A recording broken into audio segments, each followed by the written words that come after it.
Every day you wake up and you go to work in the morning, and you may work with people who don't share the same faith as you.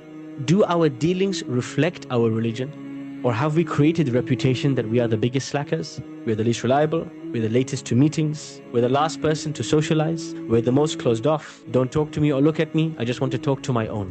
What impression have we given to those around us at work? Salah at work becomes a struggle for many people. But salah at work is one of the greatest forms of da'wah. Salah in a public place. The principle we learn from the history of Islam and from the story of Yusuf alayhi salam is that before you speak, you have to show Islam through your limbs, through your acts, and most of all, through the worship that will inspire people to ask, why on earth are you doing this? Explain to me.